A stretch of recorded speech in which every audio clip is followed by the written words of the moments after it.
என் உள்ளத்தில் ஏற்பட்ட ஒரு சின்ன ஒரு தாக்கத்தை உங்களோடு கூட நான் திறந்த மனதோடு கூட பேசுகிறேன்.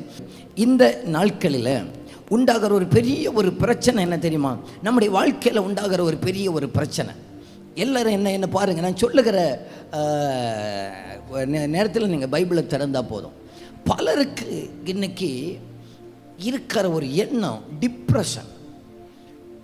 அது இந்த பிள்ளைகளையும் பார்க்க முடியுது, அவர்களை புரிந்து கொள்ள முடியல. வாழ்க்கையில் என்ன பயங்கரமான டிப்ரெஷன். நம்ம ஊரில் இப்போ சமீபமாக பார்த்தீங்கன்னு சொன்னால், சமீபமாக 2 மாதத்தில் 10வது வகுப்பு படிக்கிற ஒரு 2 பிள்ளைகள் சூசைட் பண்ணி இறந்து போயிட்டாங்க. 10வது வகுப்பு படிக்கிற. நேற்றுக்கு தம்பி பெஞ்சமின் என்கிட்ட வந்து இன்னொரு பிள்ளையுடைய ஃபோட்டோ, இந்த 10வது வகுப்பில் இந்த ஒரு பிள்ளை தான் மரித்து போய்விட்டது. 10வது வகுப்பில் ஏன் இந்த பிள்ளைகளுக்கு 10வது வகுப்பில் 15 வயசில் அப்படி என்ன வாழணுங்கிற ஆசை இல்லாமல் போய்விட்டது? ஏன் 10வது வகுப்பு படிக்கிறதான ஒரு பிள்ளைக்கு ஒரு வெறுப்பு வந்து விட்டது வாழ்க்கையின் மேலே? இது 10வது வகுப்புக்கு மட்டுமல்ல. இப்போ பாருங்கள், இந்த அம்மாமார் கல்யாணம் ஆனவங்களை பாருங்கள், அவங்கள்ட்ட போய் கேட்டு பாருங்கள், சந்தோஷமாக தானே வாழ்கிறீங்களேன்னு கேட்டால் அவங்க பலர் சொல்லுகிற டைலாக் என்னென்னா, பிள்ளைய தந்துட்டாரு, பிள்ளைக்காக வாழ்ந்துக்கிட்டு இருக்கிறேன். கை வைத்தண்டவங்க, பிள்ளைக்காக வாழ்ந்துட்டு இருக்கிறேன் அப்படின்னு சொல்லுகிறவங்க தான் அதிகம். இன்னும் சிலர் சொல்லுவாங்க, வேறு வழி இல்லாமல் வாழ்ந்துட்டு இருக்கிறேன். ரட்சிக்கப்பட்டவங்க ஏன் வாழ்ந்துட்டு இருக்கிறீங்கன்னு கேட்டால் அவங்க சொல்லுவாங்க, தற்கொலை பண்ணால் நரகத்துக்கு போயிடுவோம், ஆகையினால நான் பண்ணாமல் இருக்கேன். தற்கொலை பண்ணாலும் பரலோகத்துக்கு போகிற ஒரு வாய்ப்பு இருந்துச்சுன்னு சொன்னால், சபைகளில் இவ்வளோ மக்கள் இருந்திருப்பார்களா? சபைகளில் பார்த்தீங்கன்னு சொன்னால் இந்தியா இன்னைக்கு உலக மக்கள் தொகையில் 1வது இடத்துல இருக்குது. அப்படி ஒரு வாய்ப்பு இருந்துச்சுன்னா அந்த இடத்துக்கு இந்தியா வந்திருக்காது. ஏன் என்று சொன்னால், மக்கள் பலருக்குள்ள ஒரு பிரச்சனை. என்ன பிரச்சனை? ஐயோ, ஒரு சின்ன ஒரு பிரச்சனை வந்த உடனே நமக்கு இனி அவ்வளோதான், வாழ்க்கையை முடிஞ்சு போய்விட்டது. தற்கொலையின் எண்ணங்கள். நான் உங்களுக்கு சொல்கிறேன், இந்த எண்ணங்களை நம்ம எப்படி மேற்கொள்ளலாம்.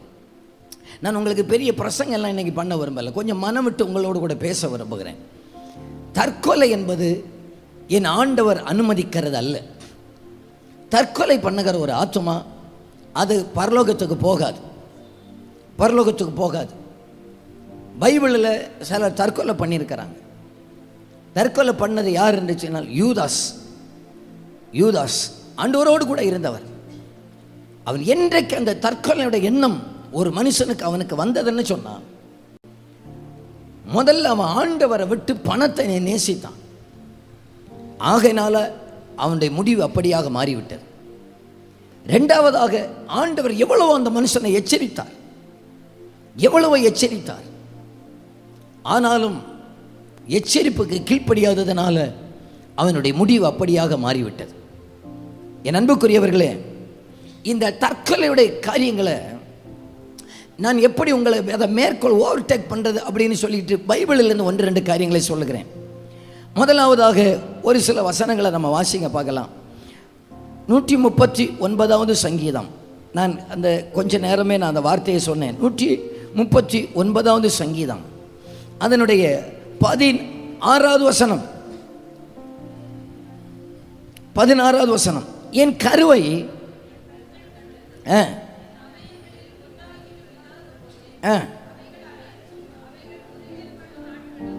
உமது புஸ்தகத்தில் எழுதியிருந்தது. 14வது வசனத்தில், நான் பிரமிக்கத்தக்க அதிசயமாய் உண்டாக்கப்பட்டபடியால் உம்மை துதிப்பேன், உமது கிரியைகள் அதிசயமானவைகள், அது என் ஆத்துமாவுக்கு நன்றாய் தெரியும். முதல்ல நீங்கள் ஒன்று நினச்சிக்கிடுங்க, என்னுடைய வாழ்க்கை இது எனக்கு சொந்தமானதல்ல, இது என்னை படைச்சவருக்கு சொந்தமானது. இது எனக்குரியதல்ல, என்னை பார்த்து பார்த்து ஒருவர் படைச்சிருக்கிறார், பார்த்து பார்த்து அவயங்களாக அவர் உருவாக்கி இருக்கிறார், பார்த்து பார்த்து பிரமிக்கத்தக்க அதிசயமாக. நீங்கள் ஒரு ஆள், நீங்கள் உங்கள் கண்ணாடியை போய் பாருங்கள். நான் நம்புகிறேன், இன்னைக்கு காலையில் எல்லாரும் கண்ணாடி பார்த்துட்டு தான் வந்திருப்பீங்கன்னு நம்புகிறேன். இந்த கண்ணாடி பார்த்துட்டு வராவிட்டாலும் அங்கே வெளியே ஒரு கண்ணாடி இருக்கு, அதையாவது பார்த்துட்டு வருவாங்க. அந்த கண்ணாடியில் பார்த்து பாருங்கள்.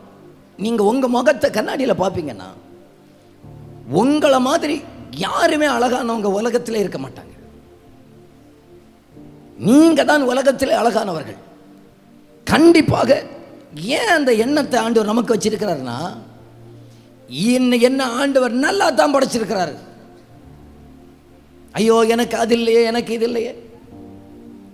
கொஞ்சம் ஷேப்பில் தான் கொஞ்சம் வித்தியாசமாக இருக்கலாம். எல்லாருக்கும் 2 கண்ணு தான், எல்லாருக்கும் 2 காது தான், எல்லாருக்கும் 2 மூக்கு தான், எல்லாருக்கும் மூக்கும் கீழே பார்த்து தானே இருக்கு. இந்தியர்களுடைய மூக்கு தான் இங்கே இருக்கு, ஜப்பானில் உள்ளவங்க மூக்கு மேலே பார்த்தா இருக்கு. இந்தியர்களுடைய மூக்கு தான் அங்கே காது, காது தான் இப்படி இருக்கு. அங்கே அமெரிக்காவில் உள்ளவங்க காது என்ன அப்படி மேலே பார்த்தா இருக்கு. நான் அடிக்கடி நினைச்சிருக்கிறேன், என் தெய்வத்துக்கு படைப்பா பாருங்க. இந்த கை ரேகை இருக்கு பார்த்தீங்களா, இந்த கை ரேகை ஒவ்வொரு ஆளுக்கும் மாறுமா, ஒவ்வொரு ஆளுக்கும் மாறுமா. நான் வச்சுட்டு வந்ததில்ல, இன்னொரு ஆள் அதை வச்சு அதை ஸ்கேன் பண்ண முடியாது. எத்தனை கோடி மக்களுக்கும் இத்தனை கோடி அடையாளத்தை இந்த கைக்குள்ளே வச்சிருக்கிறாரு பாருங்க. அதே போல கண்ணை வச்சு எடுப்பாங்க, ஸ்கேன் பண்றாங்க. இத்தனை கோடி மக்களுக்கு இத்தனை கோடி.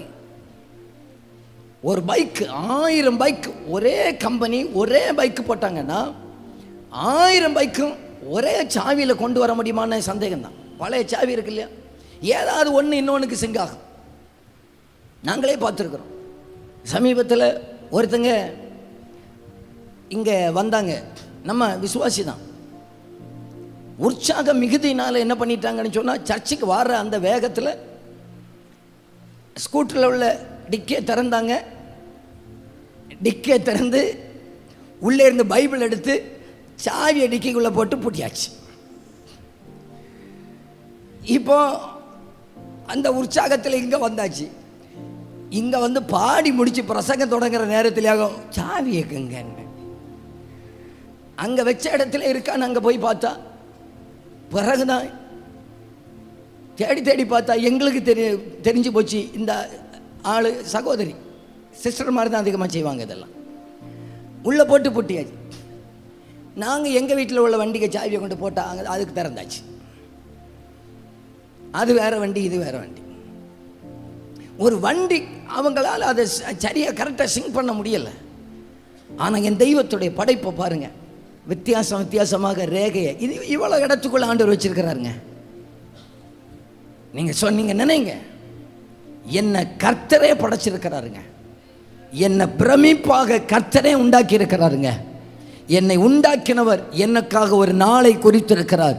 அவர் குறித்திருக்கிற நாள் வரைக்கும் இந்த உலகத்தில் நான் வாழ வேண்டும் என கர்த்தர் விருப்பமுடையவராக இருக்கிறார். நான் பல நேரத்தில் நினைச்சிருக்கிறேன், என்ன தெரியுமா, ரோட்டில் அந்த அந்த பிச்சைக்காரங்க பைத்தியமாக வஸ்திரமே இல்லாமல் அலைஞ்சிக்கிட்டு இருப்பாங்க.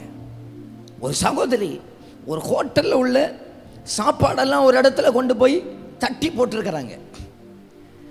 அந்த இடத்துல உட்கார்ந்து அதுக்குள்ளே இருக்கிற சாப்பாடு வேஸ்ட்டுகளை சாப்பிட்றாங்க. இப்போ அதே ஹோட்டலில் நாங்களும் சாப்பிட்றதுக்கு அங்கே போகிறோம். நான் கொஞ்சமாவது அவங்களுக்கு புத்தி இருக்கோம், இங்கே வாங்க நான் உங்களுக்கு சாப்பாடு வாங்கி தரேன்னு சொல்லி கூப்பிடுறேன். அது வேண்டான்னு சொல்லுது, எனக்கு இது போதும். அவர்களுக்கு பாருங்க, டெஸ்ட் பண்ணி பாருங்க, சுகர் இருக்காது, கொலஸ்ட்ரால் இருக்காது, ப்ரெஷர் இருக்காது, பிபி இருக்காது, ஒரு பிரச்சனை இல்லை. அவர்கள் மரணத்தை ஆசைப்படுறாங்க, ஆனால் அவங்களுக்கு மரணம் வரல.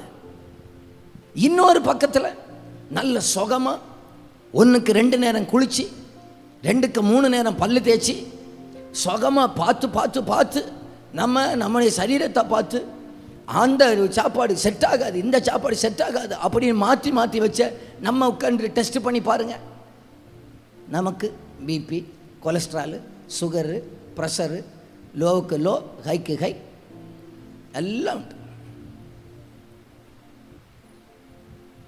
அவங்களுக்கு மரணம்னு விரும்புகிறாங்க, அவங்களுக்கு வரல. நம்ம மரிக்கணும்னு விரும்பலை, ஆனால் நமக்கு மரணம் வருகிறது. காலங்கள் தெய்வத்துடைய கைகளில் இருக்கிறது. யாரை எவ்வளவு காலம் வாழணும்னு ஆண்டவர் நினச்சிருக்கிறாரோ அவ்வளவு காலம் இந்த பூமியில் நம்ம வாழ்ந்து தான் ஆகணும். ஆகையினால என்றைக்கும் ஒரு நாள் உங்களுக்கு அப்படிப்பட்ட எண்ணம் உண்டாகவே கூடாது. கர்த்தர் இந்த உலகத்தில் குறித்த காலம் வரைக்கும் நாம் வாழ்ந்தத்தான் ஆகணும்னு சொல்கிறவங்க வலது கையை உயர்த்துங்க பார்க்கலாம். ரொம்ப கஷ்டமாக தான் வருது, ரொம்ப கஷ்டம். நல்லா கையை உயர்த்திடுங்க பார்க்கலாம், கையை உயர்த்தி சொல்லுங்கள் பார்க்கலாம். கையை நான் சொல்கிறது அப்படியே சொல்லுங்கள். இயேசுவின் நாமத்தினால தற்கொலையின் எண்ணங்கள் எங்களுக்கு தேவையில்லை. நாங்கள் வாழுவதற்கு கர்த்தர் குறித்த காலம் வரைக்கும் நாங்கள் வாழ்ந்து தான் ஆக வேண்டும். ஏனென்றால் எங்களை கர்த்தரே உண்டாக்கி இருக்கிறார். நாங்கள் அவருக்கே சொந்தம். கை கீழே போடுங்க. இனி நான் வாழ்வது உமக்காக, உமது மகிமைக்காக, உம்மன்பை எடுத்து சொல்லுவே, ஓயாமல் பாடுவே, நான் ஓயாமல் பாடுவே. சொல்லுங்க.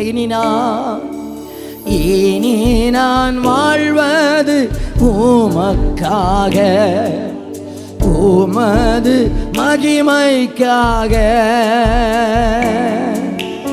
இனி நான் வாழ்வது உமக்காக, உமது மகிமைக்காக, உம்மன்பை எடுத்து சொல்லுவே, ஓயாமல் பாடுவே, நான் ஓயாமல். இரண்டாவதாக நீங்க ஒரு காரியத்தை நம்பித்தாங்க ஆகணும். சங்கீதம் 34 எடுத்துக்கொள்ளுங்க பார்க்கலாம். 34வது சங்கீதம், அதனுடைய 18வது வசனம். நொறுங்குண்ட இருதயம் உள்ளவர்களுக்கு கர்த்தர் சமீபமாக இருந்து நறுங்குண்ட ஆவி உள்ளவர்களை. ரெண்டாவது எப்போ தெரியுமா இந்த எண்ணெய் இந்த எண்ணெய் வரும்? எல்லாரும் என்ன கவனிச்சுங்க, குழந்தைகள் முதற்கொண்டு பார்த்துக்கொள்ளுங்கள். என் இருதயமெல்லாம் நொறுங்கி போனதான நேரத்தில் தான் நம்ம என்ன சொல்கிறோம், இனி நம்பிக்கையே கிடையாது, என் வாழ்க்கையே போச்சு, எனக்கு எல்லாம் போச்சு, இருதயம் நொறுங்கி போய்.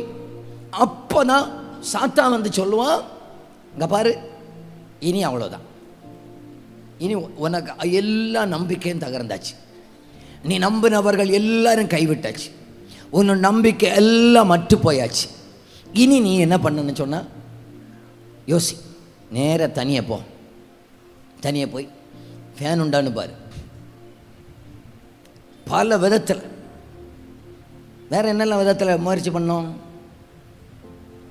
என்கிட்ட ஒருத்தர் சொன்னார், நம்ம ஆள் தான், ஃபேனில் போய் ஒய்ஃபுக்கு சாரியை கொண்டு போட்டார்.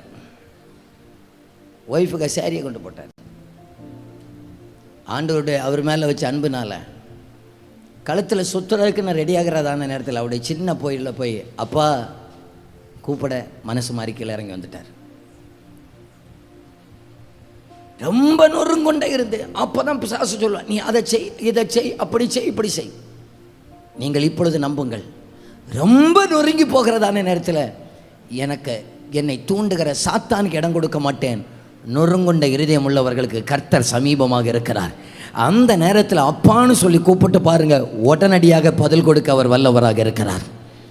ரொம்ப நொறுங்கி போய் லாஸ்ட் ஸ்டேஜில் நிற்கிறதான நேரத்தில் நம்ம பக்கத்தில் கர்த்தர் வர்றார், கர்த்தர் நிற்கிறாருங்க, பக்கத்தில் கர்த்தர் இருக்கிறார். அது எந்த இடத்துல, யாரும் இல்லாத இடமா இருந்தாலும் சரி, சமுத்திரமாகட்டும், ஆழங்களாகட்டும், உள்நாடாகட்டும், வெளிநாடாகட்டும், தனி அறையாகட்டும், யாருமே இல்லைன்னு நினைக்கிறீங்களா?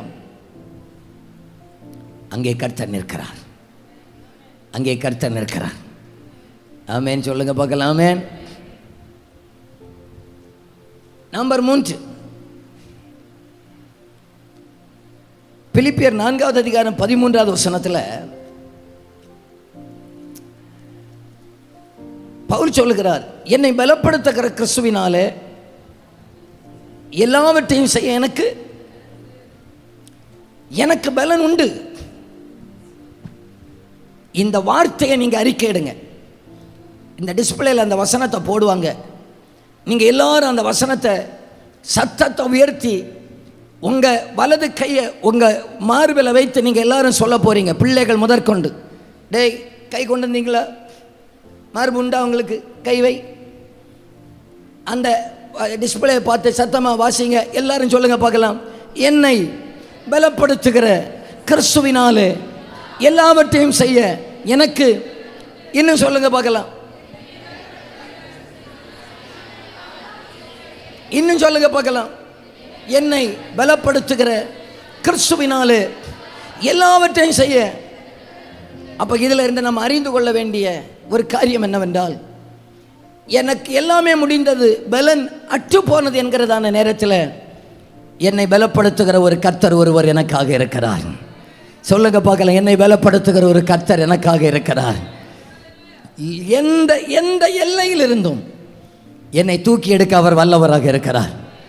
எந்த அற்றத்திலிருந்தும் என்னை காப்பாற்ற கர்த்தர் வல்லவராக இருக்கிறார். கடனுடைய அர்த்தத்தில் போயிட்டீங்களா, இன்னும் உங்களை பலப்படுத்த அவர் வல்லவராக இருக்கிறார். இன்னும் உங்களை ஆசீர்வதிக்க வல்லவராக இருக்கிறார். பலவீனத்துடைய இறுதியில் போயிட்டீங்களா, இன்னும் உங்களை சுகமாக்க அவர் வல்லவராக இருக்கிறார். என்னை பலப்படுத்த அவர் வல்லவராக இருக்கிறார். வல்லவராக இருக்கிறார். வல்லவராக இருக்கிறார். நான் என்ன சொல்கிறேன், ரெண்டு காரியங்களை பொதுவாக சொல்கிறேன். நல்ல ஃபெல்லோஷிப்பில் இணைந்து கொள்ளுங்கள், நல்ல ஐக்கியத்தில் இணைந்து கொள்ளுங்கள். இப்போ பாருங்கள், திங்கக்கிழமை ஒரு குரூப் இருக்குது, செவ்வாய்க்கிழமையில் பெண்கள் ஜெபம் இருக்கிறது, புதன்கிழமையில் இருக்கிறது, வியாழக்கிழமையில் இருக்கிறது, சனிக்கிழமையில் இருக்கிறது. யாருக்காவது உங்களுக்கு அப்படி ஒரு எண்ணம் இருக்கிறது என்று சொன்னால், உங்கள் காலண்டரில் ஒரு ஃபோன் நம்பர் இருக்கும். எப்பொழுதும் நாங்கள் ஆயத்தமாக இருக்கிறோம் உங்களுக்கு உதவுவதற்கு. மனம் விட்டு பேசுங்கள் ஒரு ஆள்கிட்ட. நல்ல ஆவிக்குரிய ஐக்கியங்களை ஏற்படுத்திக் கொள்ளுங்கள். ஆண்கள் இருக்கிறீங்க, ஐயாமார், நீங்கள் வெள்ளிக்கிழமை சாயங்காலத்தில் இங்கே மென்ஸ் ஃபெல்லோஷிப் நடக்கிறது, சேர்ந்து ஐயாமார் ஜெபிக்கிறாங்க. நீங்கள் வாங்க. வர்றது மட்டும் இல்லை, இதை ஜெபிப்பதற்காக மட்டும் இல்லை, கொஞ்சம் மனம் விட்டு பேசுங்க. எங்கள் வீட்டில் யார் யார் உண்டு, எங்கள் பிள்ளைகள் என்ன பண்ணுறாங்க, அதை எல்லாரும் தெரிஞ்சிருக்கட்டும். நான் இந்த சூழ்நிலையில் இருக்கிறேன், இந்த நிலைமையில் இருக்கிறேன், ரொம்ப நெருக்கத்தில் இருக்கிறேன், நான் கொஞ்சம் கடன் பிரச்சனை இருக்கிறேன், கொஞ்சம் பேசுங்க, கொஞ்சம் மனம் திறந்து பேசுங்க. நான் இவ்வளவு பிரச்சனையில் இருக்கிறேன். சகோதரிமார், ஏன் இந்த குரூப்பான பிரேயரில் உங்களை நாங்கள் வைத்திருக்கிறோம் என்றால் ஜெபிப்பதற்காக மட்டுமல்ல, ஆண்டவர் ஜெபிக்கிற நல்ல நல்ல உள்ளங்களை நமக்கு தந்திருக்கிறார். நீங்கள் அவங்ககிட்ட மனம் விட்டு பேசுங்க, அவங்க உங்களுக்காக ஜெபிப்பாங்க, உங்களுக்கு ஆலோசனை சொல்லுவாங்க. அப்படியே எங்களிடத்திலையும் சொல்லுவார்கள். ஆண்டவர் நம்மை பாதியில் விடுகிறவர் அல்ல. இங்கே பாருங்க, நம்மை கைவிடணும்னு நினச்சிருந்தா வெளியே வச்சே கைவிட்டிருப்பார். இங்கே கொண்டு வந்ததை நம்மை கைவிடுவதற்காக அல்ல, நம்மை தூக்கி எடுப்பதற்காக. இங்கே கொண்டு வந்தது நம்மை தள்ளுவதற்காக அல்ல, நம்மை தேற்றுவதற்காக. நல்ல கொஞ்சம் மனம் விட்டு பேசுங்க. சிலர் பார்த்தீங்கன்னா அப்படியே கொண்டே நடப்பாங்க, முழு பிரச்சனையும் அப்படியே கொண்டே நடப்பாங்க. வேண்டாம்.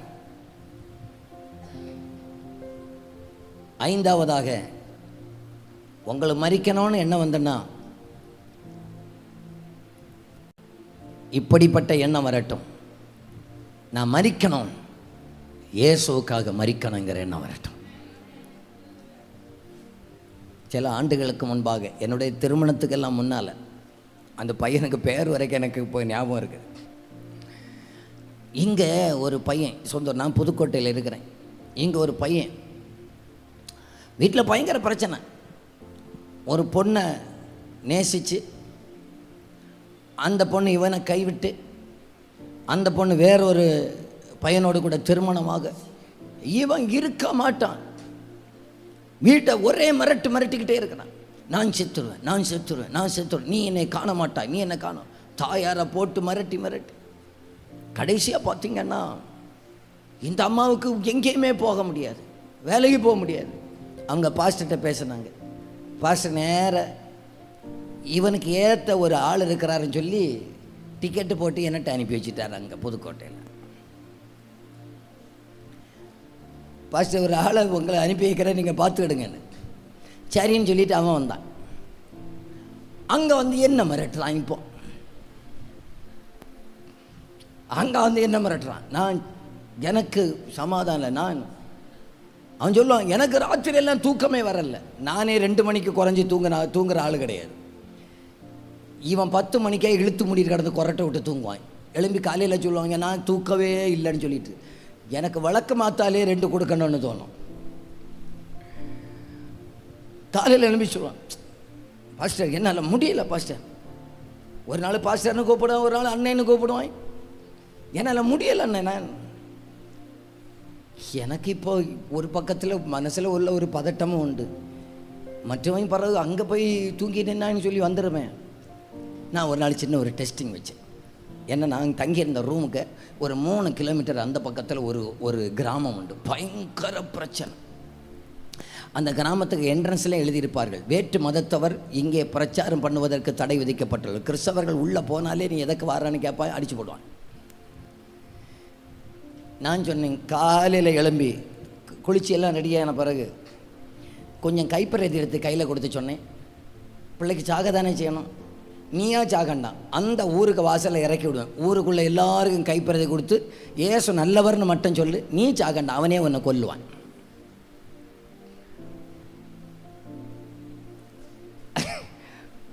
அவன் போனா என்ன, அவன் கொண்டா என்ன. இப்போ சொல்கிறோம், ஐயோ வேண்டாம், இவன் நான் சாகிற நடக்கிறவன். இனி மேலாலும் என்கிட்ட சாகுவேன்னு சொன்னான், அன்னைக்கு நீ சாகண்டான், என்கிட்ட சொல்லு, நானே உன்னை சொல்லிய முடிச்சிடலாம். உன்னை நேரே குளிப்பாட்டி நல்ல ட்ரெஸ் போட்டு கையில் கைப்பிரதியும் தந்து அந்த கிராம வாசலை இறக்கி விட்டுட்டு நான் வருவேன். நீ வேற ஒன்றும் செய்ய, எல்லா வீட்டிலையும் போய் சொல்லணும், அண்ணா ஏசு உங்களை நேசிக்கிறார், அண்ணா ஏசு உங்களை நேசிக்கிறார். நாளைக்கு உள்ள காரியங்களை நான் பார்த்துக்கலாம். சமயமாம் நல்ல ஃபோட்டோ எல்லாம் எடுத்து நான் வச்சுக்கலாம். அதுக்கு முன்னால் மிரட்டுவானா, மிரட்டு. உங்களுக்கு புரியுதா நான் சொல்கிறது, புரியுதா? உங்களுக்கு அப்படியே மறிக்கணும்னு தோணுச்சுன்னா சொல்லுங்க, ஆண்டவருக்காக நான் மறிக்கணும், கர்த்தருக்காக மறிக்கணும். அங்கே இருக்கிற ஆளு இருக்குன்னா போட்டுட்டு நல்ல அந்த கைகளை உயர்த்தி சொல்லுங்க பார்க்கலாம். வாழ்ந்தாலும் உம்மோடுதான், மரித்தாலும் உம்மோடுதான். 2 கைகளை உயர்த்தி, வாழ்ந்தாலும் உம்மோடுதான், மரித்தாலும். நீங்க சொல்லுங்க, வாழ்ந்தாலும் உம்மோடுதான், மரித்தாலும் உம்மோடுதான். உமக்காகத்தானே உயிர் வாழ்கிறேன், உம்மை தானே நேசிக்கிறேன். உமக்காகத்தானே வாழ்கிறேன், உம்மை தானே நேசிக்கிறேன். வாழ்ந்தால் உம்மோடுதான், மரித்தாலும் உம்மோடுதான், வாழ்ந்தாலும் உம்மோடுதான், மரித்தாலும் உம்மோடுதான். இப்போ எத்தனை பேருக்கு நம்பிக்கை வந்து விட்டது? அந்த தற்கொலை முடிவு அல்ல, கர்த்தர் எனக்காக ஒன்றை வைத்திருக்கிறார், எனக்காக ஒன்றை வைத்திருக்கிறார். புரிகிறவங்க கையை உயர்த்தி ஒரு ஆமேன்னு சொல்லுங்க பார்க்கலாம். ஆமேன். எங்களுக்கெல்லாம் ஒரே ஆசை. நாங்கள் இந்த ஊழியத்துக்கு போன ஆரம்பத்தில் கேட்டிருக்கிறேன், எத்தனையோ இரத்த சாட்சிகள் இந்தியாவில் வந்து மரிக்கிறார்கள்.